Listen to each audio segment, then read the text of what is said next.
ഒരമ്മയും പിന്നെ ഒരു ഏച്ചി ഉണ്ടായിരുന്നു.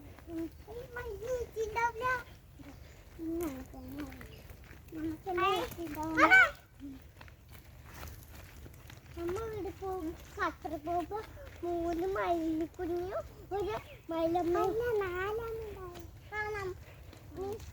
നമ്മൾ 5 മയില് നമ്മളല്ലേ പോകുന്നുണ്ടായ നമ്മളപ്പുറത്ത് ആ 5 മയില് നമ്മൾ ആ കടലയെ കൂടെ പോകുന്നു. നിങ്ങളെ വയസ്സിലെ കൂടെ പോകുന്നു.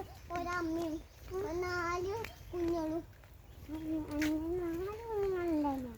നമ്മളെല്ലാം വീട്ടിലൊന്ന് 3 കുഞ്ഞുങ്ങളും ഒരമ്മയും പിന്നെ ഒരാണും ഉണ്ടായിരുന്നു. എനിക്ക് ഞാൻ എൻ്റെ അമ്മേനോട് പറഞ്ഞു അമ്മയെ പിടിച്ചു. അപ്പൊ എൻ്റെ അമ്മ പറഞ്ഞു അമ്മ പറഞ്ഞു പിടിച്ചെൻ്റെ അപ്പം കേസ് കിട്ടുന്ന പറഞ്ഞു അമ്മ. ഞാൻ പറഞ്ഞു അത് പിടിച്ച് അത് പിടിക്കുന്നു. അപ്പൊ അമ്മ പിടിച്ചല്ല.